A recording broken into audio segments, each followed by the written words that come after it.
Under MacDonald's, police discover a tunnel. They go pale when they discover what's at the bottom. Welcome to USA Stories channel.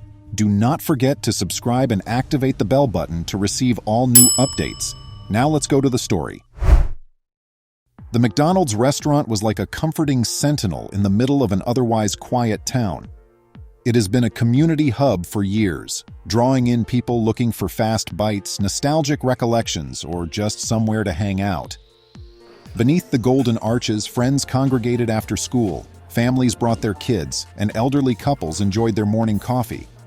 An aura of happiness and nostalgia was created by the vibrant colors and the aroma of fries.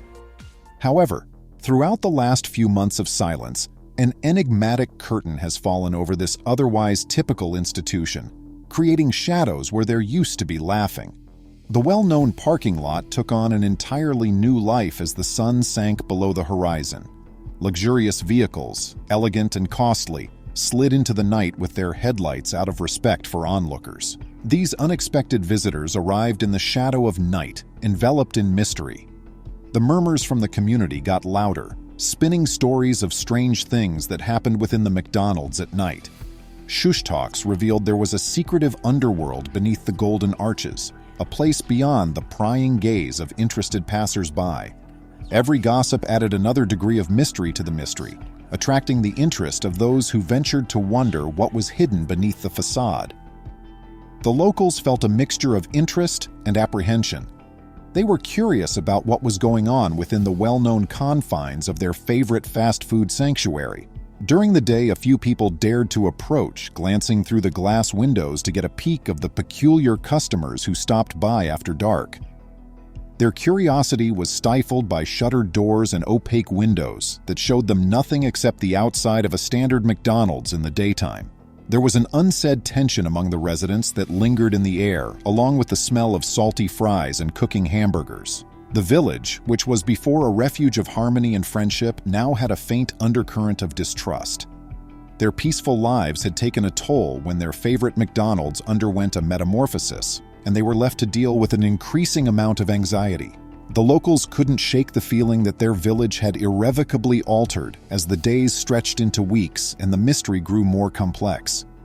The golden arches, which had previously stood for happiness and simplicity, were now the entrance to the unknown. There was a great deal of uncertainty, and the inhabitants felt as though they were about to learn something that would make them both nervous and excited. Their hearts and minds had been captivated by the mystery surrounding the redesigned McDonald's, and they were desperate to find answers that were just out of reach. As the town's whispers and speculations about the mysterious McDonald's spread, law enforcement officials' curiosity, especially that of Officer John Irwin, grew more intense. Irwin had developed a sixth sense over the years from his years of experience in the industry, and the oddities surrounding this specific McDonald's were now too obvious to ignore. Driven by an insatiable curiosity and the responsibility to safeguard the neighborhood, Officer Irwin initiated a clandestine investigation to look into the eatery that had turned into a hub of mystery. His heart thumped in his chest with every stride, a sign of the seriousness of what was to come. When the sun was setting and it was becoming dark outside, Officer Irwin went into the McDonald's one evening. The once bustling business sat in eerie quiet, its seats and tables empty, its vivid colors subdued by the lack of happy customers. Suspense permeated the air, as though the walls themselves were hiding long-kept secrets. The deep darkness was broken by Irwin's flashlight, creating lengthy shadows on the tiled floor. With his senses sharpened, he went through the empty restaurant, his boots making a gentle echo. His route took him to the kitchen area, where the sound of grills sizzling and fryers humming had formerly been the fast food restaurant's beating heart. Officer Irwin's sharp eyes saw something strange there, among the appliances and gleaming steel countertops. Beneath a filthy floor tile was a little hatch that gave away the fact that everything was not quite right. His expression briefly changed from one of confusion to steely resolve upon realizing the significance of this concealed entryway. Irwin carefully and delicately pried up the hatch, exposing a dark and menacing chasm below. His flashlight's beam cut through the darkness and revealed the beginnings of a secret tunnel. The walls of the damp dirt gleamed with moisture, and the tunnel appeared to go on forever into the distance, its purpose a mystery. Irwin entered the tunnel's mouth and plunged more and deeper into the center of the enigma with each step. His footsteps echoed throughout the little hallway, a constant reminder of the dark truths that were concealed underneath the seemingly innocent MacDonald's. The weight of his mission weighed heavy on him as he made his way down the maze-like tunnel. He knew that he was about to reveal a fact that would permanently change the course of events for the town and its citizens. With just his flashlight to light him in that underground environment, Officer John Irwin's resolve was more intense than before. As a guardian of justice, he was committed to uncovering the mysteries hidden underneath the naive eatery, a mission that would need all of his bravery and determination.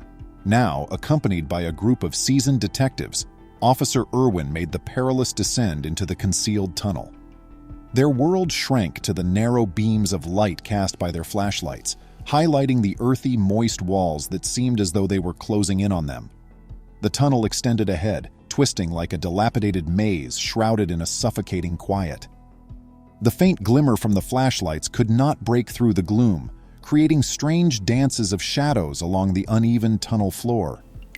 Water droplets echoed endlessly in the underground silence, a menacing heartbeat that served as a terrifying reminder of the world above. The music bounced off the walls of the tunnel, resulting in a spooky symphony of expectation and isolation.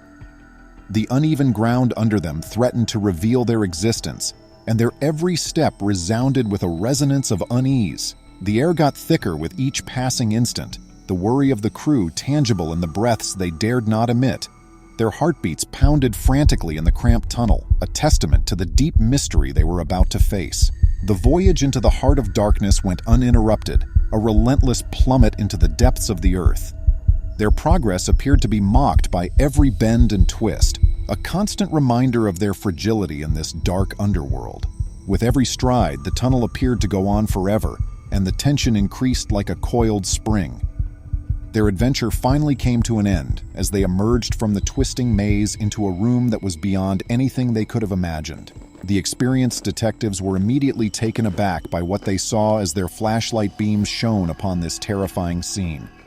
The room was shrouded in darkness, its mysteries only waiting to be discovered. The things inside the room were a terrifying reminder of the evil intent behind this covert building. In front of them were items and proof that were incomprehensible, proof of a dark blueprint that had been kept a secret for far too long. The detectives stole surreptitious glances at one another, the mixture of fear and incredulity reflected in their eyes. The scene slowly began to take shape as the beams of flashlights danced across the walls of the chamber. It was a sight out of a nightmare, a mysterious relic, a hoard of tools and mysterious symbols. The walls displayed the scars from innumerable hours of work, the etchings of hopeless people imprisoned in a covert project. Every little element conveyed a tale and prompted ominous suspicions about the underlying objective of the underground world. The group stood in uncomfortable quiet as each investigator tried to process the significance of what they had found. The mysterious contents of the room had unlocked a world of possibilities, but the truth they were looking for remained elusive, tasty but frustratingly out of reach. Standing on the brink of understanding, they realized that their expedition into the secret tunnel had exposed them to a long-standing evil mystery that would permanently change the trajectory of their lives. Following their terrifying discovery under the MacDonald's, the law enforcement team was caught up in a complex web of mystery and worked non-stop to put the jigsaw pieces together that had been buried for so long. As they dug deeper into the unsettling truths kept inside the covert chamber, time started to become a moving target. Their inquiry was painstaking, a systematic dissection of the mystery that had shaken their town's peace. A feeling of dread settled over them as they looked over the chamber's contents. The weapons, relics, and mysterious symbols told a story of evil intent that had festered in the underground darkness that spoke volumes. Days turned into hours, and the law enforcement squad was overwhelmed by the darkness they were trying to remove. Their expressions were filled with fatigue and shock, with the knowledge that they were walking on dangerous territory. The pit of fear that had descended upon their souls grew larger with every discovery they made.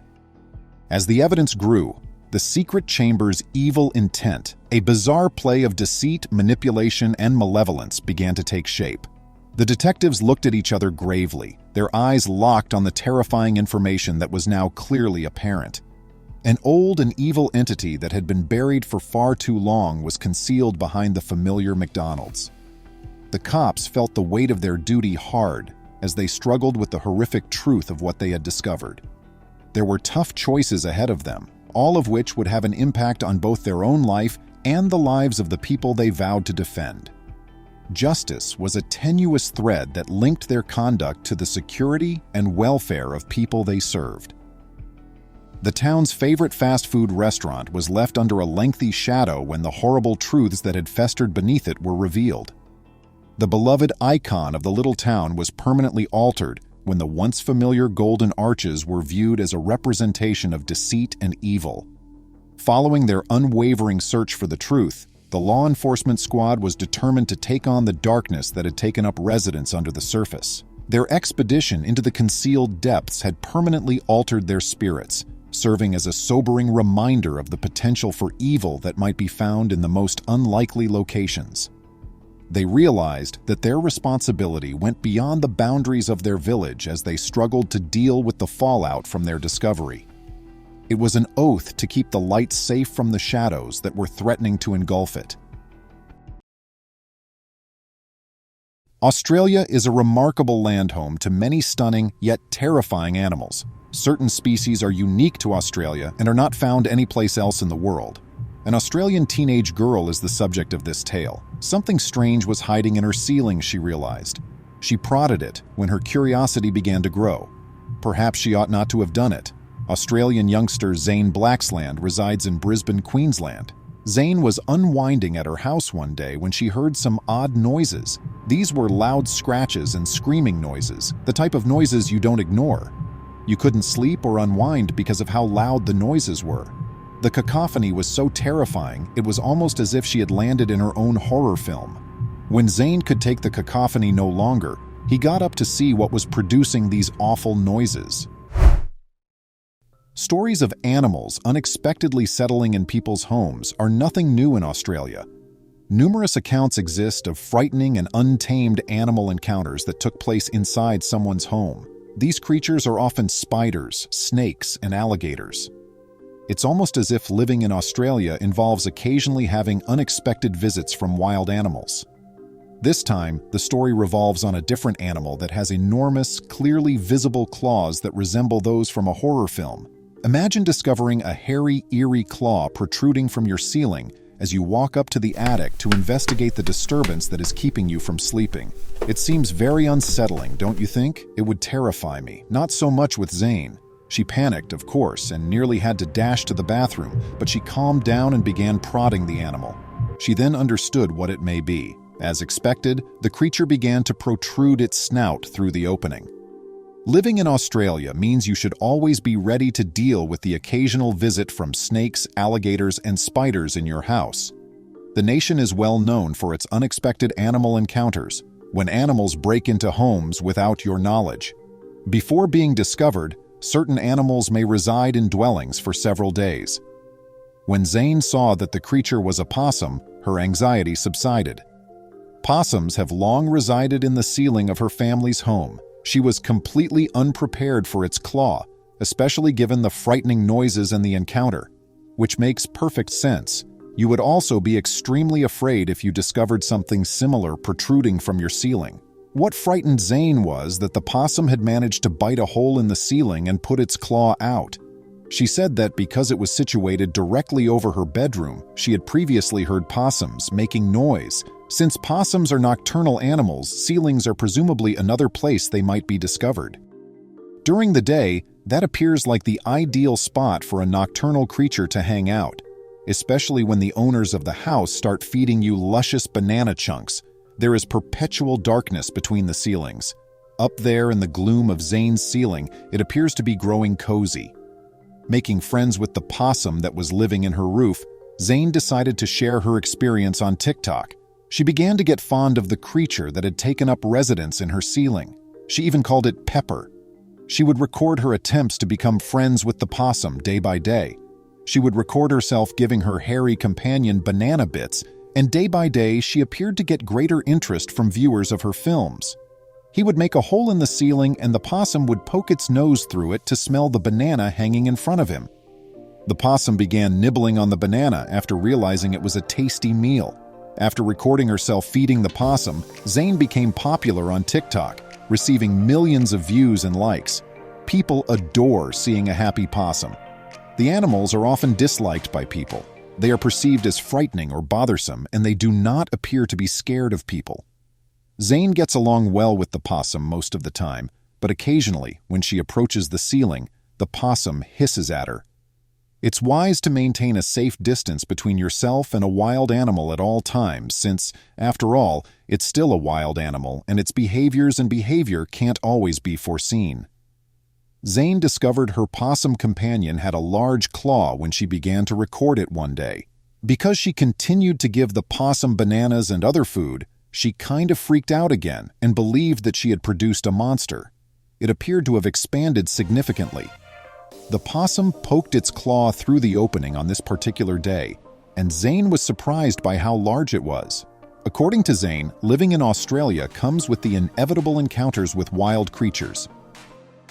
You never know when animals will show up at your place. She also believes that there are many animals living in her ceiling since she hears their screams and howling during fights at night. Particularly if you're laying in bed alone at 2 in the morning, those are sounds you'd prefer not to hear. It's during those times that you may have frightening ideas, and things may turn quite frightening. Fortunately, though, Zane knew what was going on over her head. She could stay cool and have a peaceful night's sleep. In the end, nobody was harmed. Thankfully, the reverse occurred, and a lovely relationship developed. On her TikTok profile, Zane updates everyone on her relationship with her new hairy companion. You may visit Zane's TikTok to see how they're both doing if you're interested. In a different tale, a family discovered what was residing in their attic and became extremely afraid for their life. At first, they believed it to be something different, something less dangerous than what it actually was. The wisest course of action, then, is to take things slow and proceed with extreme caution if you come across something enigmatic and are still unsure of what you're dealing with. In some cases, exercising caution can save your life. It's definitely better to avoid allowing an ambiguous scenario to spiral out of control, particularly if you believe you are working with animals. In Florida, USA, the Vander Herschen family resided. It's where mother, father, and son have been residing for some time. The family has spent a few years residing close to the woods. They had recently learned that there had been nocturnal activities taking on in their attic. In the attic, they began to hear strange noises and muffled voices. The family's father neglected to investigate what was causing all of the noise, so it continued for months. The mother and son deduced that the creatures in the attic had to be bees. The father gave them his word that it was not going to happen. The father, Bob, had a business that offered the service of removing bees from residences. He then placed them in a secure, natural area.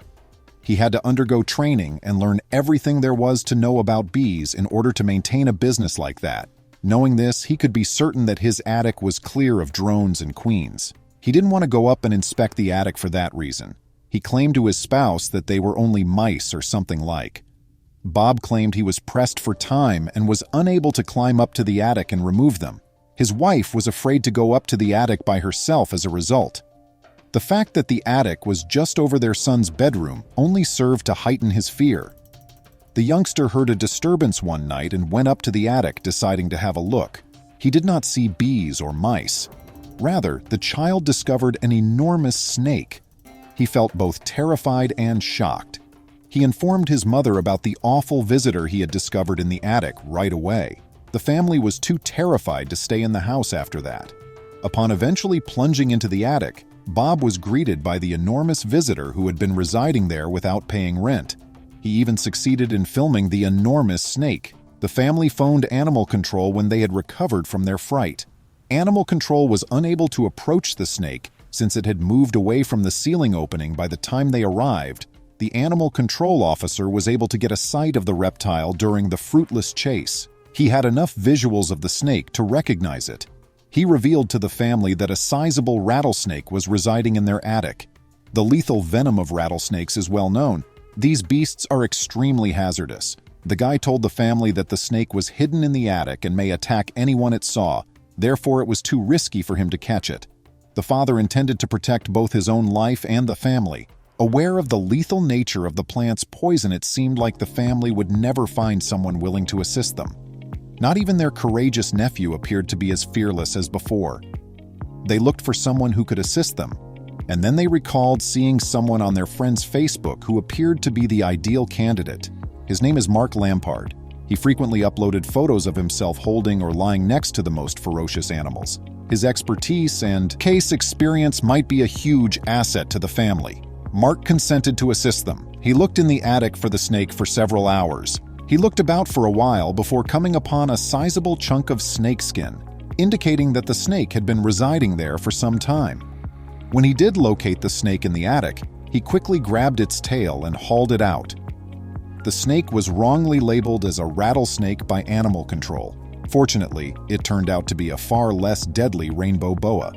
Thank heavens for being creatures that suffocate their prey rather than injecting them with poison. The family could now live in harmony once more. The animal in this instance proved to be an amiable snake, but what if that wasn't the case? If you discovered something living in your ceiling, how would you respond? In 1995, a perplexing finding was made by scientists close to the Japanese island of Amami-Oshima. The subtropical island is a haven for marine life, with seas rich in coral. The crew saw a strange behavior, but it doesn't seem to be natural. In fact, they nearly look to be alien in origin. There are other enormous circles hidden in the sand, and the experts have no idea what or who made them. These sculptures, which are made up of many concentric rings and are more than 6 feet across, resemble enormous sunflowers. The innermost circle has a network of flattened arteries, while the 2 outermost rings seem to be decorated with ridges resembling petals. The formations left the scientists perplexed. National Geographic later nicknamed them mystery circles. From where did they originate? What had made them? More importantly, though, why? Were they created intentionally, maybe as a warning to humans, or were they the result of a naturally occurring geological process? It's not surprised that scientists are sometimes perplexed by what they discover under the waters, considering the size of the world's oceans and our relative ignorance of them. Actually, 1.39 million square miles, or more than 70% of the planet's surface, are covered by seas. Less than 10% of their overall area has been investigated nevertheless. Because of this, sailor and landlubber alike have long conjectured about the wonders that lie below the surface of our sea's unknown depths. In fact, the array of strange and fantastical aquatic animals seen in world myths, ranging from mermaids to enormous sea monsters, is as varied as the human imagination itself. Of course, there are many who think that the waters hide far more exotic things than just unexplored wildlife, like the remnants of long-lost civilizations. The Yonaguni Monument, which was found in the middle of the 1980s close to Japan's shore, is one such alleged find. The so-called Yonaguni Monument, which has been dubbed Japan's Atlantis, is made up of what looks to be a collection of man-built structures, including pyramids, stairs, and facial sculptures. Then there are the purported extraterrestrial technology, these purported space rocks from intergalactic travel that are reported to have submerged into our oceans. For instance, in 2011, a group of researchers known as Ocean X discovered what looked to be a saucer-shaped artifact beneath the Baltic Sea. Currently referred to as the Baltic Sea anomaly, the object is around 200 feet thick and has an unidentified origin. In the meanwhile, there has always been a parallel made between the underwater circles found in Japan in 1995 and another extremely particular type of paranormal event, namely crop circles. In fields of cereal crops, these enigmatic geometric shapes frequently arise overnight. After decades of study, some paranormal investigators think that alien visitors created them. Naturally, the majority of analysts classify crop circles as a relatively recent occurrence. In fact, the first crop circle in recorded history happened in 1966, when George Pedley, an Australian farmer, reported seeing a UFO emerge from a swamp near Tully. Pedley said that the UFO had left behind a flattened circle of reeds, or a classic crop circle. Then, in rural England, Crop circles began to emerge rather regularly throughout the course of the 1970s and 1980s. After the media started reporting on the phenomena, they started to appear elsewhere in the 1990s, including in the US, Canada, Japan, and even the former Soviet Union. Approximately 10,000 crop circle reports have been made worldwide to far, and crop circles become bigger and more complex around the year 2000. Some of them really have thousands of components, such as other letters and mathematical symbols. Patterns like the one at Barbary Castle refuted the idea that crop circles are caused by lightning or other natural phenomena. Rather, the intricacy of the designs required clever people to create them. Naturally, detractors have long maintained that crop circles are in fact the product of human ingenuity, and that assertion is backed up by strong evidence. For instance, in 1991, two British practical jokers, Dave Chorley and Doug Bower, claimed to have made many crop circles in England with just a plank and a rope. Still, not everyone found them convincing. In fact, a lot of ufologists and paranormal investigators still use more creative explanations for crop circles. For example, some say these are well-designed communications from extraterrestrial visitors. Some people think the circles are linked to ley lines, which are purportedly unseen power lines that connect religious shrines and other spiritual sites all throughout the world. Dr. Horace Drew is a paranormal investigator who has studied crop circles and UFOs for more than 20 years. Drew, a doctoral chemist from the California Institute of Technology and former molecular biologist, says he saw a silver UFO hovering above his Jacksonville, Florida home as a young boy. The Australian news website news.com.au reports that Drew asserts he has deciphered sophisticated binary codes seen in crop circles. According to him, the codes hide a combination of helpful instructions and dire cautions. It appears that one of them says, "Much pain but still time. Have faith that good exists in the world." According to another, "Beware the bearers of false gifts and their broken promises."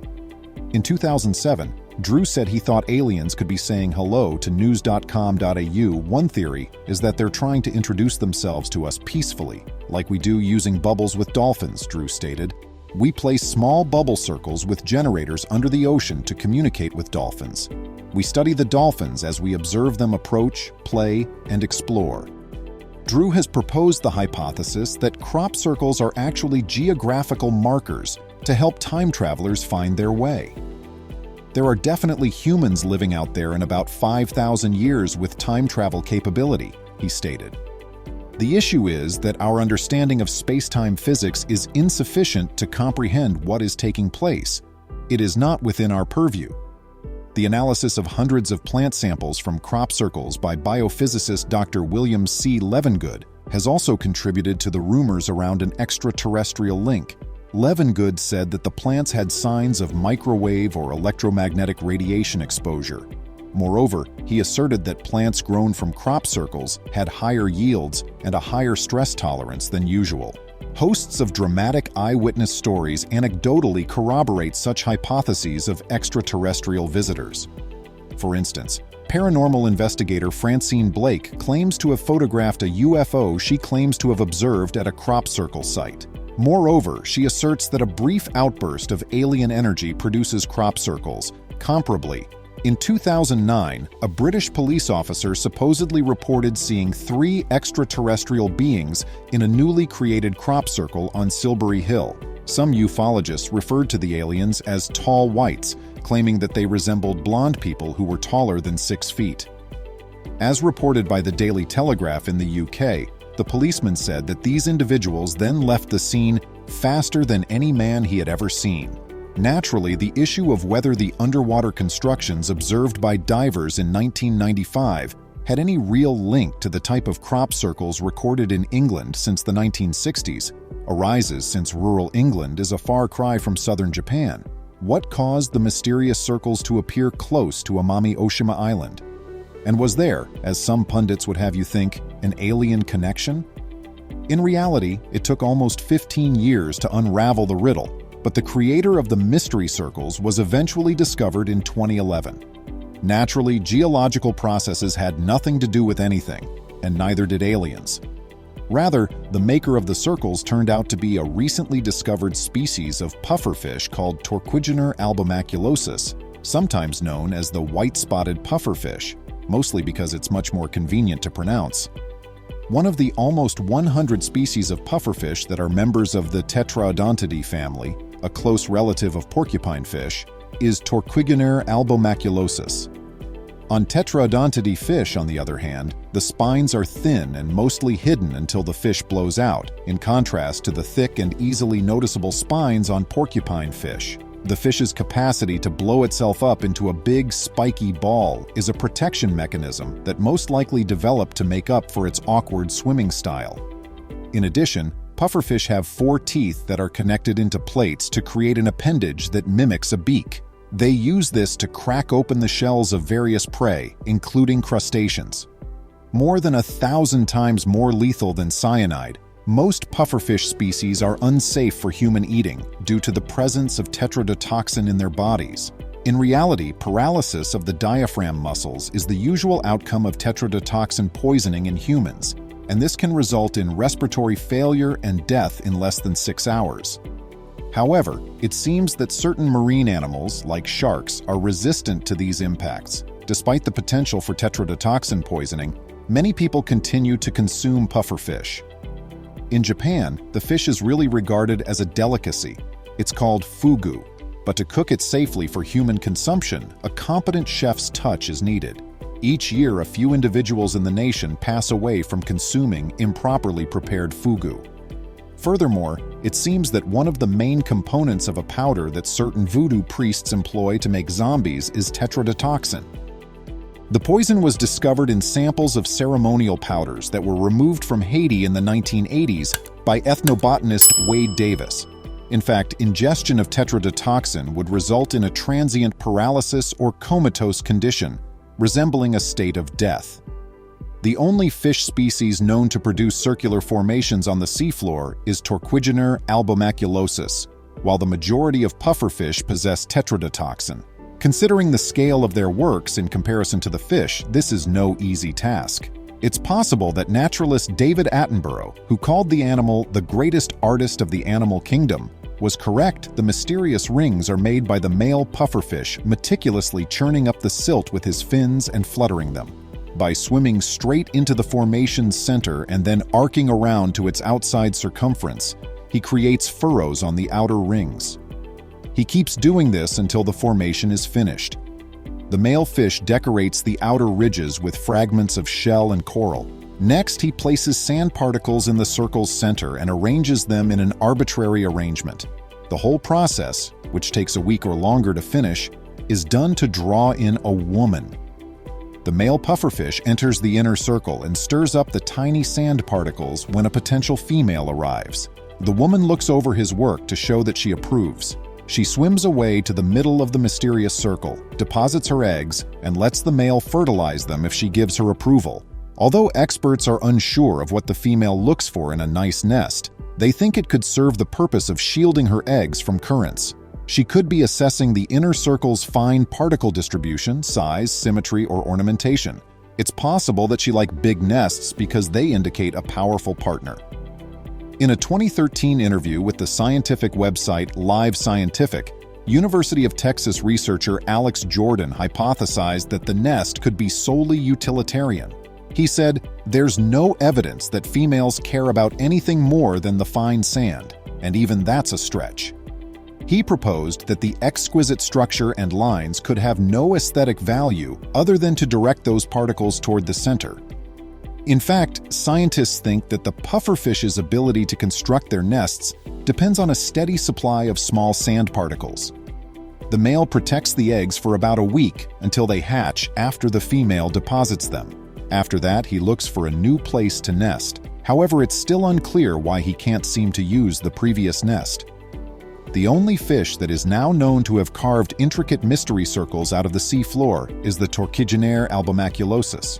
Some fish species, nevertheless, build what are known as bowers in an attempt to draw in females. For instance, male cichlid fish from Lake Malawi in East Africa build structures like castles so that the females might lay their eggs there. Lake Malawi is home to hundreds of species of cichlids that create bowers. They build their bowers by mouthfulling and then spitting the sand into a mound.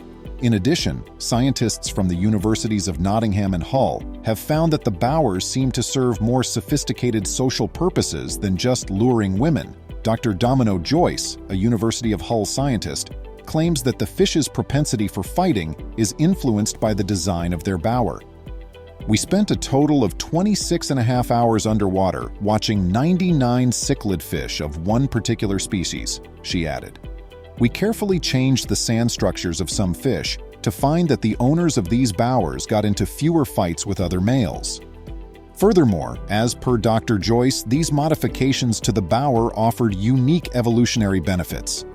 This is exciting because it suggests that if male fish evolved to build their castles a little bit differently from the others of the species, then these males may have an advantage as they're less likely to get attacked," she stated. "A completely new species may then evolve as a result of that advantage." Over time, if female preferences also evolve to favor the new shape of bower, then this could lead to the emergence of a new species of cichlid, all of whom build this once novel style of sandcastle, said Dr. Magalhaes of the University of Nottingham. "The waters across the planet constitute an incredibly large, uncharted territory. It's completely unneeded, despite the temptation to use fantastical explanations to explain away their riddles. In actuality, the seas and the weird organisms they contain are as foreign to mankind as anything imagined in science fiction." She heard the dish hit the table with the same ferocity as it had been flung as the door to the room opened. Her eyes welled up with tears as the door slammed behind her. She felt so unappreciated. She was 80 years old and dying of loneliness, which was becoming worse every day in her own house. Despite having a daughter, 4 grandchildren, and a great-grandson living with her, Dona Ramona was mistreated to the point that it didn't seem like her own family. That house was empty of employees. The daughter's marriage had been happy, but everything fell apart due to her volatile nature and the man's unceasing infidelity. Don Cesar and Dona Ramona looked after their daughter and their 2 grandkids. After making the decision to hunt for Job, the young lady revealed her pregnancy a few months later. The creature's parentage was unknown to the lords, but they were happy to have him. After working for a few months, she devoted her time to raising her kids. The children and the lady were irrational and insisted that Dona Ramona feed them well. Since his daughter was the center of his attention, Don Cesar refrained from getting involved in these matters. On one occasion, nevertheless, he was forced to. Dona Ramona stated, "Daughter, I will prepare steamed fish at that moment. And who informed you that the spines appeal to us? Go forth, ma'am. Please always ask before you prepare," the girl answered. "But it tastes good," the woman said. "I'm not considering it." The daughter answered, "Give me my money so I can go buy something at the restaurant. Is your mom a housekeeper? Would you want to inquire about food taste? Your mother isn't available to help, so you may start looking for anything to do." The daughter was furious and decided to give the food to the dogs instead of eating. She then tried to hunt for Job once more and met a buddy from childhood who said he would assist her. They met virtually every day as the days went by, until the woman fell pregnant once more. Her parents had to take on a new responsibility, and they did so without questioning the woman. As a result, the family that upheld the union had become rather large. The partners had retired. Before their accident on the school bus prevented them from working, the 2 were teachers. The men used their Social Security checks, which they got each month, to cover home bills and the upkeep of their daughter and grandkids.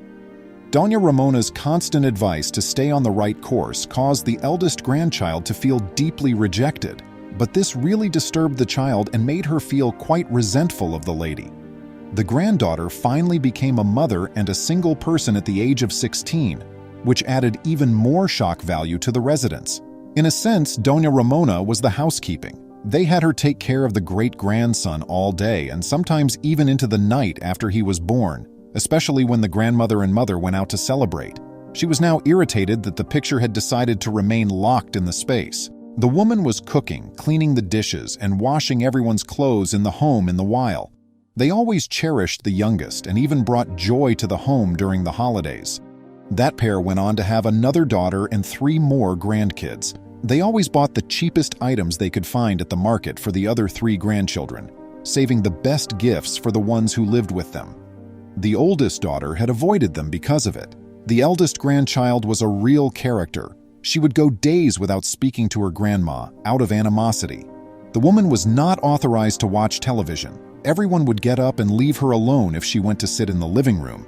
They would disregard her comments, and if she had an opinion on her grandchildren's behavior, they would all reprimand her and urge her to quit being nosy, since no one cared what she thought. The couple's second daughter paid them a visit one Sunday after the oldest daughter left to see her friends. She discovered the granddaughter shouting at Doña Ramona that she was worthless as she was about to enter. She was too sluggish to change the baby's clothing on time, so she rested outdoors and didn't wash the dishes in the kitchen. "My varicose veins are preloaded and my feet hurt. That's the reason I came here to take a little break," the woman stated in a fragile voice. "You're simply cunning, ma'am. She acts as though her entire life should be spent sleeping. Proceed to change the child's clothing and diaper." As soon as the visiting daughter realized how her mother was being handled by her niece, she erupted in anger. Due to the awkwardness of the situation, Don Caesar stepped in and, to the astonishment of everybody, begged his daughter not to get involved, as she wasn't the one who lived with them. His daughter was very affected by the remarks, giving them the money she was carrying and other items she had purchased for them before withdrawing and letting her tears dampen her eyes. The woman simply needed to get up to change the infant and clean the stack of dishes, but the granddaughter felt victorious. She nearly collapsed and dropped the dishes in astonishment after finishing the dishwashing because of the severe pain in her leg. "Lady without use, you're not even competent for that, so figure out how to clean up there before going to get some dishes. This is the result of being lazy." "I am tired of being so useless," reluctantly, the granddaughter remarked. "I apologize, daughter. I'll be picking this up. To get new dishes, I'll head to the market." When the young woman did not respond, the mother changed the dishes and purchased meats to feed them with the money her other daughter had brought her. As the days went by, things became worse, and when Don Caesar died, things got really terrible. Donna Ramona was left as the only source of support for that institution, yet they still mistreated her terribly without even considering the fact that she was a widow. Despite the fact that things had become worse, the granddaughter remained silent. The woman welcomed her and didn't even respond, yet they spoke to her quite affectionately when she wanted to beg for money to go to a party, when she had to go get that pension money as a retired teacher and the widow of that teacher. It was the one day the daughter held her hand and looked after her. The granddaughter and the daughter did not treat her the same way that day.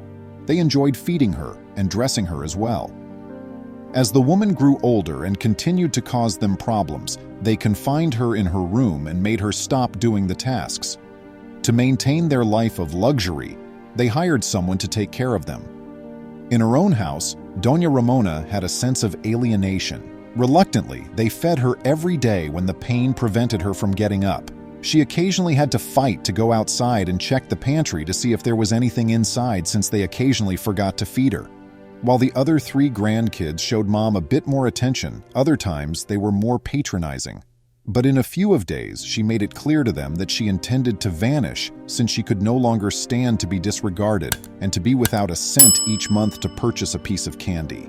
She experienced a burning sensation in her stomach one night, as though there were hot coals within. She requested a glass of milk from her daughter over the phone. "I apologize, Mom. I'm saving milk for my kids. It's for their own benefit. However, since your body isn't absorbing the nutrients, you don't, so rest easy," the woman stated. The agony kept the woman from sleeping. Moreover, she aimlessly roamed the home prior to daylight. She passed out from the extreme agony, and when a cab driver noticed her passing out, he drove her to the closest hospital. After stabilizing her, the physician conducted a battery of tests that verified the woman's malnourishment and the source of her discomfort, gastritis.